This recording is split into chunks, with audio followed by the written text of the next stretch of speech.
what do you want out of this? And to get you out, to get you out of this, how can we make it work for both of us?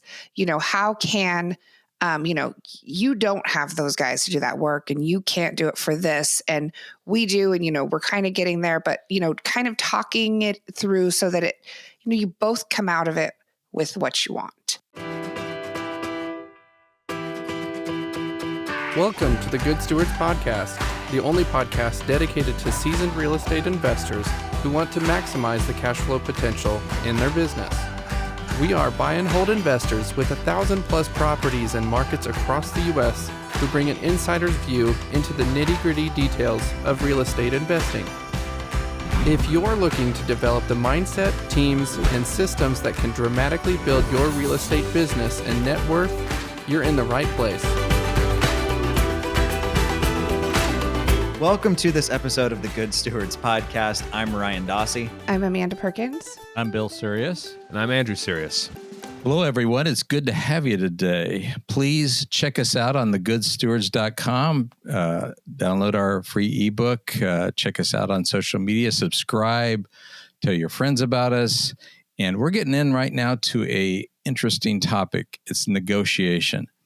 Now, the reason I think it's a critical topic is because every single day we are negotiating. And I think we just have to assign ourselves to the fact that life is negotiation. I mean, just think about your kids, your spouse, your friends. If you're going to go to this restaurant or that restaurant, if your kid's going to wear that pair of shoes or that pair of shoes this morning, or if they're going to wear no shoes that like they want to. If you get pulled over, is it a ticket or a warning? Yeah. Life is negotiation. And the better you are at negotiating, the better you will be at life. That's the bottom line. Now, really defining negotiation, it's simply making an agreement, coming to a consensus of some kind with another party or other parties. And often that means making concessions, doing compromises. There's all kinds of things involved. One person's kind of in power. Another person might feel weaker. There's saving face. There's leveraging. There's ego involved. There's all kinds of, but it's all about relationships and it's all about coming into an agreement. Life is negotiation. Now, we're going to get a little more specific here, and that is negotiating with a seller of real estate, because that's what we do as real estate investors. But as we hone our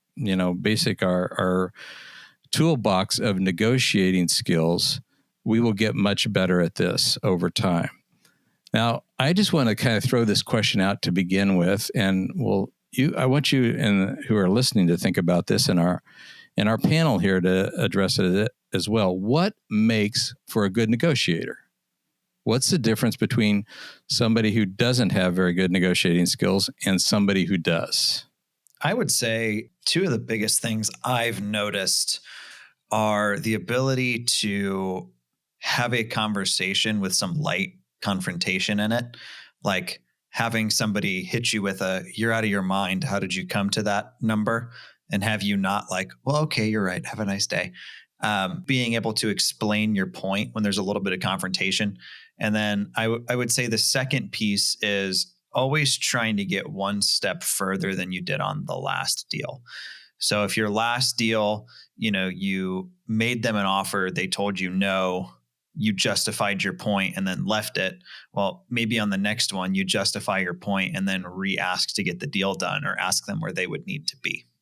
I think those are the two biggest things I've seen people struggle with is they either like initial rejection and shut down, or they don't quite have the gumption to like, I'm going to ask a second time. So those are the two. Really just not having the courage to ask for what you want in the first place, just kind of, you're there to make a deal. And this is really with anything, you're there to get what you want out of it. You've built your rapport, you're having this conversation. It's okay to ask for what you want in a respectful way. And, not when if it's met with, like what Ryan was saying, if somebody tells you you're out of your mind or whatever, to not just cower away, because it was okay for you to ask for what you wanted. And that starts a conversation. Dealing with rejection or dealing with rejection is definitely something you're going to have to learn to deal with. In the same vein, if you're asking for what you want, you're going to get rejected sometimes. You're going to get a lot more no's than yeses. Yeah, if you're only getting yeses, you've got a problem. You're paying too much. There's a song from my youth. It's a line in it says, and when I Father say my Abraham. youth, that's the 70s, by the way. There ain't no good guys. There ain't no bad guys. There's just you and me, and we just disagree. So it's not personal. It's just business. It's just coming to an agreement.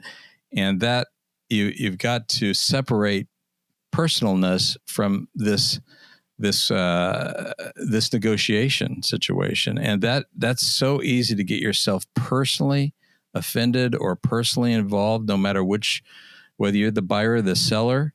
You've got to step back and not put yourself into it personally. On the same token, there's the other side of that you know, it's a lot of things are a balancing act, and negotiation has that element too. Not getting overly attached to the deal. Like it's not this beautiful house. It's just an asset, you know, and not Four getting walls and a roof. Yeah. Even if you've had many, many conversations with this person, going past your strike price, your highest price that you decided, because you're so far down the line, you know, because you're so attached to it, is not the way to go. You always need to be willing to walk away. The person most willing to walk away is usually the one who will get the better end of the deal. And that's why homeowners often don't get a good deal, is because they fall in love with something and they're communicating, they're falling in love with the seller if they're directly involved, or with a real estate agent, and that agent's going to communicate that to the other agent. My clients really want this house. And if you're buying a house for yourself, you should think of yourself as an investor, not as a homeowner, but as a person who can still walk away from this dream house that you and your spouse just found. And wrote the letter to the owners to tell them how much you love the house and why they should Which is give you a the tremendous negotiating thing. I've seen on a number of occasions those work, that you say, I love you, you know, sending a specialized letter. I've seen people get a $20,000 or $30,000 discount because they were willing to take that extra step. And what that tells me is that the seller wasn't all about price. They might have been selling their family home or something they were very attached to, and they saw this buyer who was in love with it, but couldn't pay as much as some of their other offers. But because they like the buyers so much, they're willing to sell at a discount. That's a pretty cool situation. I do want to just re-highlight Amanda's phrase there of having the courage to ask for what you want. My gosh, the world would be such an easier place if people were just honest and had the confidence to say, hey, this is what I want, or this is what I need. So I would say if you take anything from this episode, print that off, you know, tack it to your wall. On the note about being okay with walking away, that's actually one of my favorite negotiating tactics. In my experience, when you make a seller an offer and they hit you with a let me think about it, in their mind, they have their house and your money. Some people are pretty reasonable and they come around within a day or two and, okay, we've got a deal or we don't have a deal. I need you to come up. But occasionally you run into one of these super fun sellers that, like, we've got a guy we'd been talking to since November of last year who was like, well, I need a fourth payoff statement from my bank before I make a decision. Like, it hasn't changed since the last one by maybe more than $300-400. Like, what's really going on here? And what he's got right now is the luxury of, he still has his house and he also has this cash offer from Ryan. So one of the things we'll do is just rip the plug out. Hey, we've wasted enough time on this. We're going to purchase a different property. Have a nice day. All of a sudden, he's got his house that he didn't really want in the first place and no other options. So we've had several deals that have gone from kind of this back and forth, wishy-washy to like, whoa, wait. Let's do something here. So being afraid or not being afraid to say, hey, I'm really going to go a different direction. I wish you the best of luck. And just ending it there. I know a lot of guys that'll like, but if anything changes, please keep me in mind. And it's like, you're not really walking away. You're still telling them, hey, this is an option. But we've had pretty good luck if a negotiation's dragging and just saying, hey, we're done. And then let them come pursue you. I call that the Tijuana Principle, because in my youth, I used to go to Tijuana I'm did talking not. the 70s again, guys. You and my dad. And you wouldn't make your deal until you walked out of the store, right? That's on the way out. And my wife, Teresa, bless her heart, she thought we were just screwing people over by being so hard-nosed about negotiation. But you knew that you hadn't come anywhere near to the real price that the seller was willing to give something up with until you walked out of the store. And at that point, they were following you and continuing to negotiate. That's a good place to be in. My dad's nickname is Tijuana Dan. I'm going to probably have to call you Tijuana Bill from here on out. Wasting Better away. than Biohazard Bill. I've been called a lot of things. But let's move on, Perks shall of being we? a good negotiator. What is the key to finding out what is motivating a seller in particularly? How do we find out that? And let me just give a little introduction to this. 5 days ago, Greg, partner of mine in Texas, and I were talking to a consultant who we were actually negotiating with, and it's on a kind of a complicated multifamily deal that we're putting together. And this consultant is critical to the process. And the consultant had been very hard-nosed. First time we'd ever used him, but we absolutely had to have him involved in this process. And he wanted an astounding amount of money to be involved. Part of it was guaranteed, $120,000 guaranteed over a year at $10,000 a month. And I just said, there's no way I can do that. And yet we both really wanted this guy involved in this. We had to have him involved in this project. It had issues of affordability and so forth that makes it different than the average purchase. So anyway, we were able through emails and talking to finally come to the conclusion that we can do this deal together. Where we were at was paying per hour, like $200 per hour, no guarantee. That's kind of our position. We just want an hourly price because we don't want to have to, how about if this thing isn't successful? Anyway, we finally came to an agreement where we pay $5,000 a month, and we had a 30-day notice that we could both back out of it, which was a very good deal for us, and I think a reasonable deal for him. Now, what was interesting about this was that I asked him, please tell me why this guaranteed payment was so important to you and why you have to have this. And he said, well, your guys' position of an hourly amount, I just hate to work by the hour.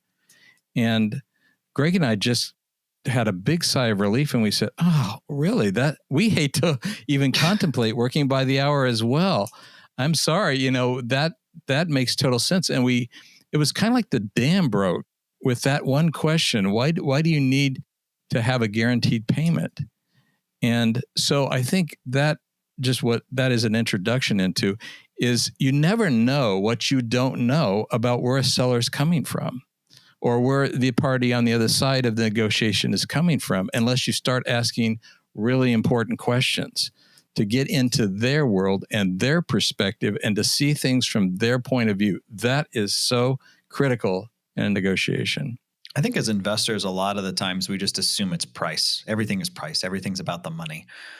In my experience, a lot of the times it's actually more about the freedom or the flexibility of like, they want out fast because they feel like the house is sucking every spare dollar they have or the apartment's sucking everything they have. Or it could be that they like the flexibility of being able to go shopping with effectively your check for their house in their back pocket. Bill and I are doing a deal out in Eugene. It's a single family that we gave them several months to get out. So we're under contract, deal's locked up. There is a date they have to be out by, but it's not a 14 days or 30 days. I think the key in my experience with all the direct to seller deals I've done is building enough rapport that they'll talk to you like a human being. Because a lot of times they kind of have their guard up. For any Star Trek fans, like Shield's red alert, right? Of like, this guy's going to come in and just try to get something for nothing. I've dealt with this type before, and you've really got to meet them where they're at, and then just get into open-ended questions. Where are you planning on going?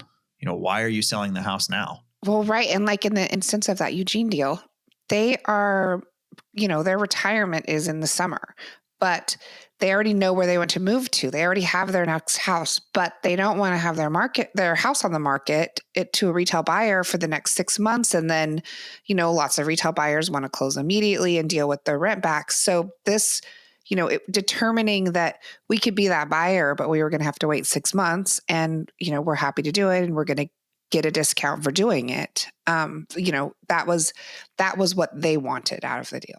And it took a decent bit of back and forth. It wasn't like, well, what do you want? Well, we're retiring. So, okay, we'll take your offer. I mean, it's a lot of like cat and mouse. And the other thing I would caution, I just did a kind of like a troubleshooting call with one of the guys in my mastermind. He had 250 leads and hadn't gotten a deal yet.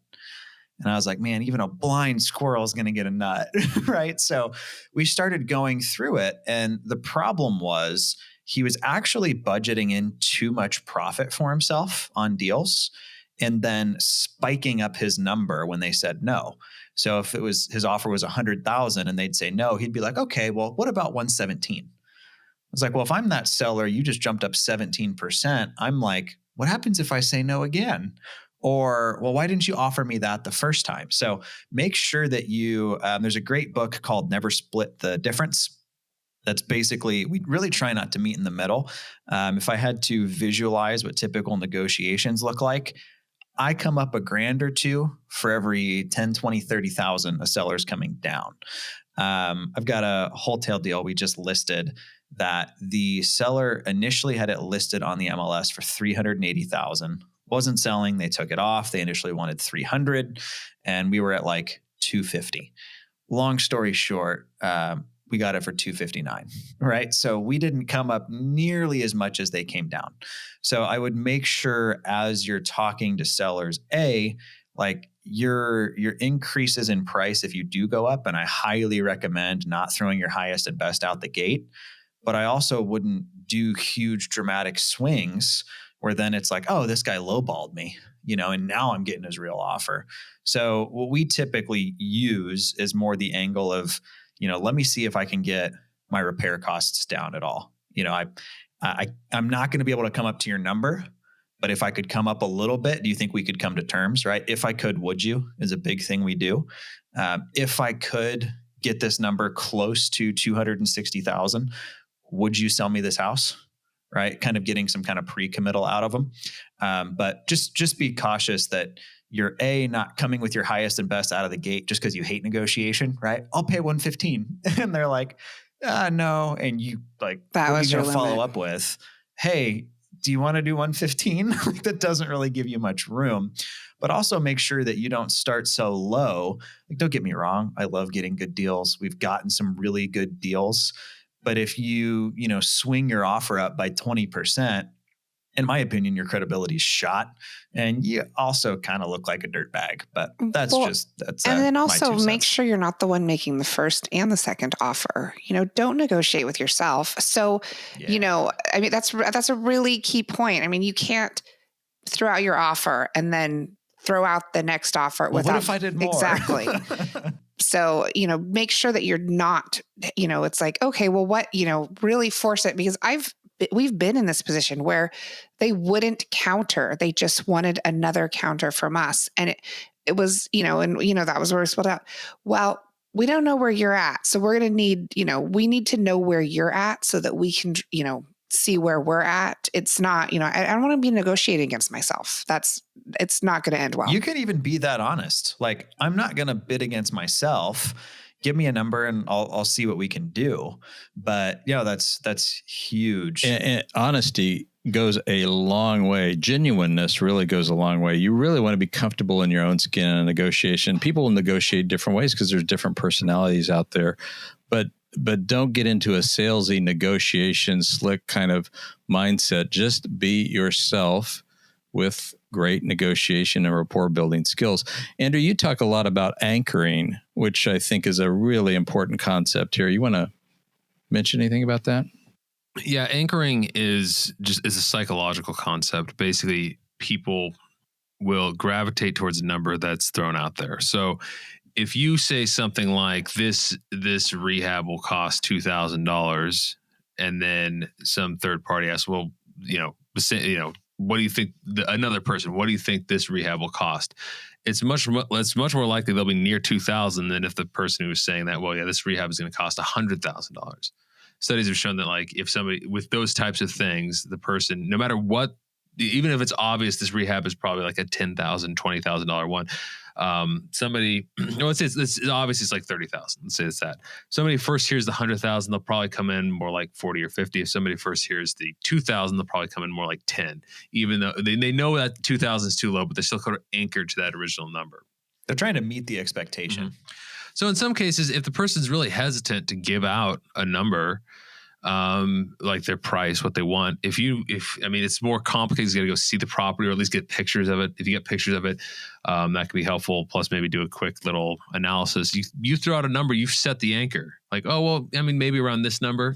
They don't have, that might be so ridiculously low they're not interested, but it sometimes makes sense to throw out the first number. But this can work in all sorts of ways, like just showing a property. Oh, I love the kitchen in this property before you enter the house. Like, this is a great kitchen. Now, if it's just a awful kitchen, that's probably not something to say. You'll just seem like you're absurd. But if it's a decent kitchen, people will think, oh, this is a really great kitchen.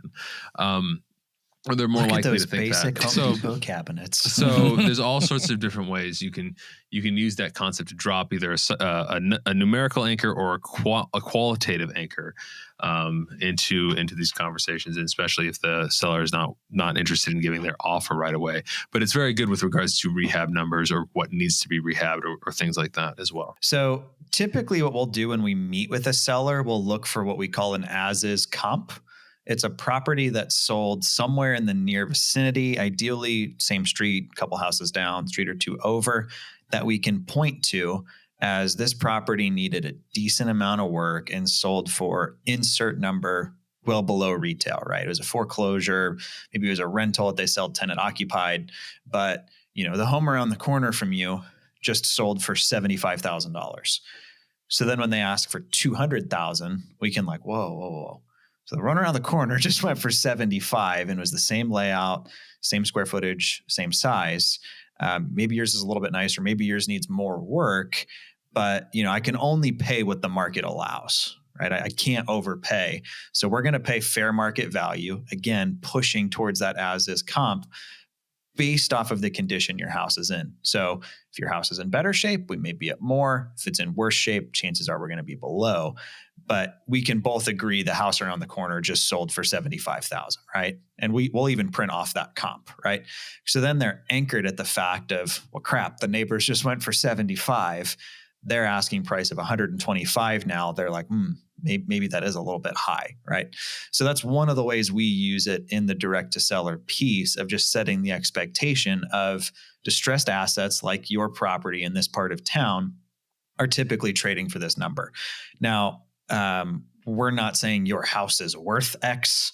We're just saying, hey, this is a factual piece of data that we want you to be aware of before we even step inside the home. So can be a good thing to do. Sometimes it's like sucker punching them where they're like, oh my gosh, I thought this was worth $1 million.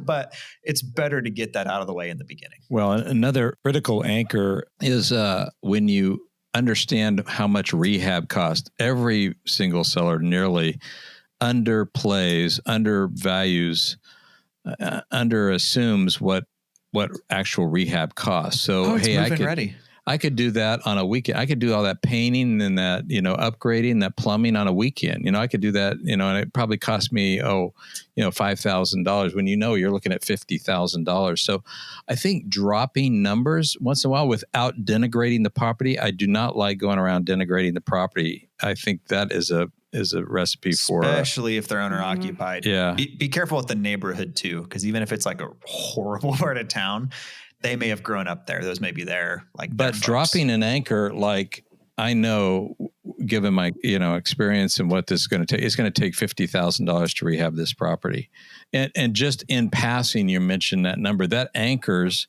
the fact that that the rehab is going to be much more expensive than the numbers they're giving out. They might even gasp at that point, but at least there's no confrontation.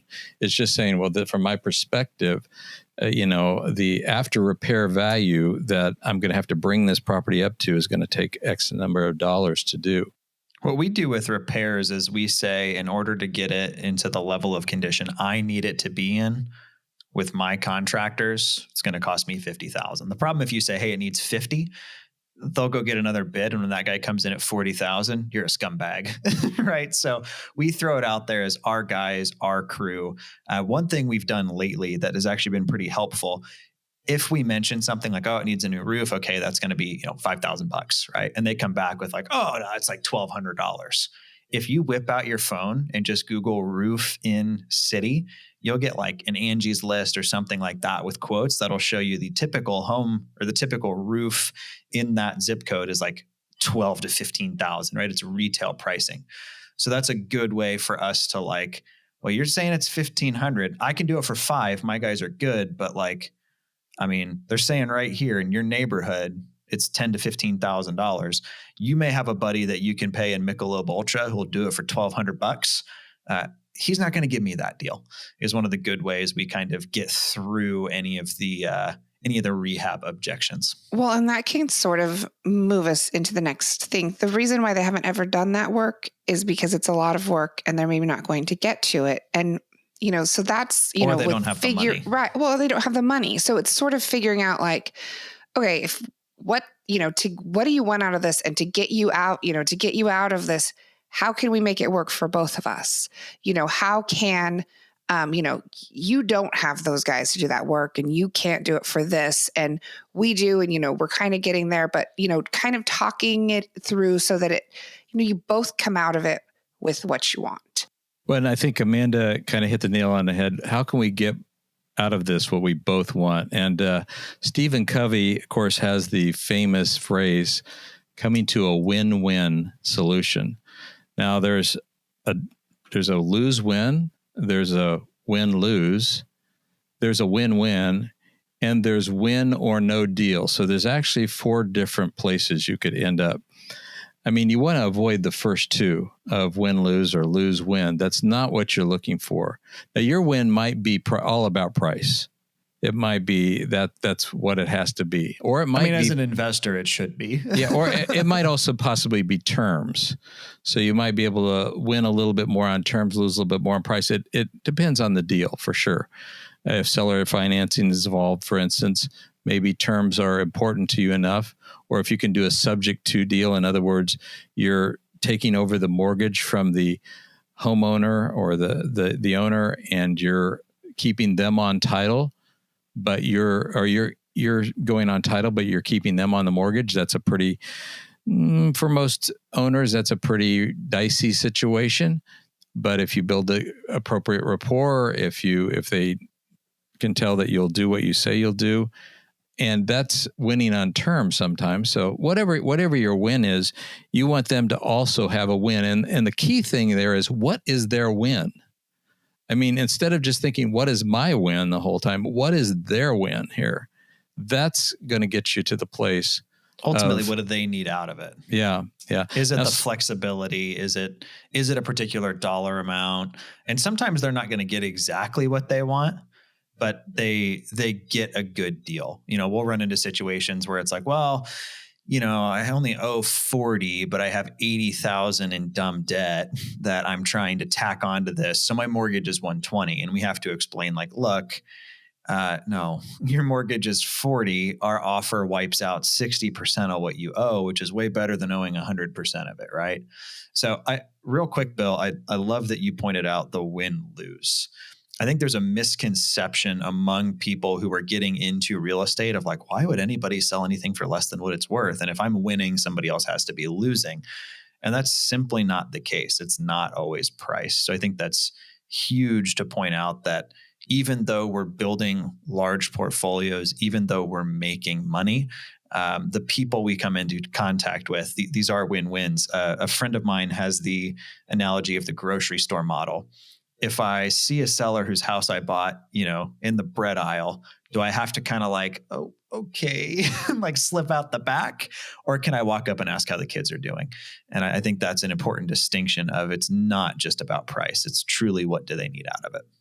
I'd be interested in our group here. What do you feel is your growing edge about negotiation? And what's your weakness when it comes to negotiation? What do you struggle with the most? For me, I'd say it's probably confrontation. Growing up, no meant no.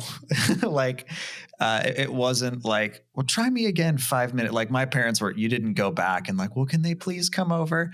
It was like, no, now they can't come over for a week. Right. So for me, it's been growing out of that kind of like being okay with that tension of I put out what they wanted, like what Amanda mentioned, having the courage to ask for what you want. They didn't agree with it, but I'm going to rebuild value in my position and put the ball back into their court of, well, what could you do instead of just kind of letting it die there? So for me, I'm constantly in every aspect, always just trying to go one step further. Just constant improvement is how I look at my entire business, but in negotiations in particular, okay, last time I gave up here, or I gave in here, or I actually came up more than I wanted to. This time I'm going to hold to my numbers a little bit better. And I tell the folks I work with to treat it like a game. Like, if you got 2 back and forths, go for 3 the next time, right? Even if there's no way on earth this is going to be a deal, if you just get a little bit better at negotiating, that'll pay dividends. 7 no's are halfway to a yes. How about you, Andrew or Amanda? Where do you feel like? I mean, I would say mine is probably the same. Making offers that are substantially lower than what they want or what they've said has always been a bit of a challenge, and I don't think that's an uncommon problem. There's that saying that, if you're not embarrassed by your first offer, you offer too much. I mean, obviously that's not always true, but there's definitely some truth to it. And I think that's one of those things that can be a challenge for me. I think it goes back to this is, not taking it too personally. I can get really wrapped up into the personal story of somebody and then feel really bad for them, and overpay or give away too much. Now, I can sometimes be completely the opposite as well, but I think it really depends on if it hits a little too close to home and, maybe I'm not the best person to be doing it at that point. Yeah, it reminds me of, I think we lost $50,000 on a flip because I got too involved in the story of a guy going to prison. I think it was 80, but I don't. Oh, God. Well, our own guys did a lot of the work, so I'm going to say it was less. Brutal facts, Bill, in order to move forward. And that didn't include the holding costs, but whatever makes you want to sleep at night. Anyway. Boy, can you edit that out? One thing that I love and also simultaneously hate about Amanda is she doesn't let you tell yourself stories. Like, oh no, we're doing great. You're not. Like, oh, okay. Yeah. Well, anyway, one thing that I think I just pulled out of something that Ryan said, it was the what factor. I'm not sure what principle you call this, but it's when somebody says something and you respond with, in other words, you've basically indicated with a very nonverbal, pretty much a nonverbal, maybe a gasp, a subtle gasp, just that's anything. Like you're out of your dang mind sound. It's not a bad thing to use that because it does communicate. Is one of my favorites. Okay, that'll work too. Interesting, because that's like they're like, what's interesting? Yeah, or just you can get a roof done for $1,200. Yeah, Or anyway, like, you think this is a great part of town?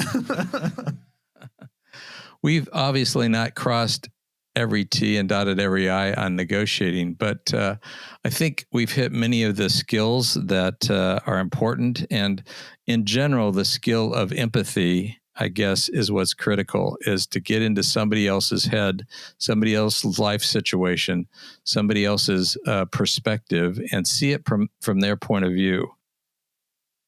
Bill, wasn't that number 34 on your Clifton? Yeah. Okay. My Clifton Strength Finders, there's 34 strengths, and empathy happens to be my last one. So it's all sad for my wife, by the way. But I mean, mine's pretty similar, so I can't talk too much. But I think it's choosing to try to put yourself in the other person's shoes of really what do they need out of this, and what can be the best path forward. If you're like Bill and I, and like, you know, my wife, we can be watching TV, and if someone starts to cry, she'll just start to cry. She's like, I just feel their pain. Like, it's not even real. They're an actor or actress, right? But for me, like, it's okay. If I was in their position, what is the best way for them forward?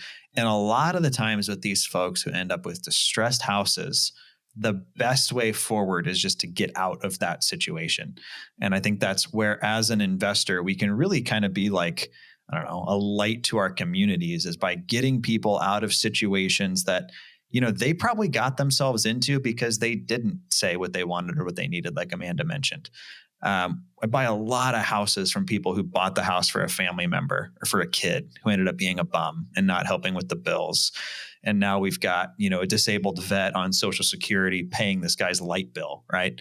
So choosing to kind of step into their shoes, even, you know, you don't necessarily have to feel how they're feeling, which I think is probably where Bill and I fall, but we can look at where they're at, what is the best way for them out. Yeah, and Ryan, from now on, I'm going to take you up on how you respond to your wife with romantic comedies and just say, honey, why are you crying? It's just an actor shedding those tears. Boy, I love that. Calm down works wonders does as well. Don't sweat it. Don't sweat it. It's a great response too. Yeah. Anyway, Amanda's like just getting red. Well, thanks for tuning into this episode. If you've liked what you've heard, remember to subscribe and share the podcast with other people. Catch a copy of our ebook, and look us up. Send us some questions, comments. We love to hear from you, so it directs us in further episodes. Have a good day.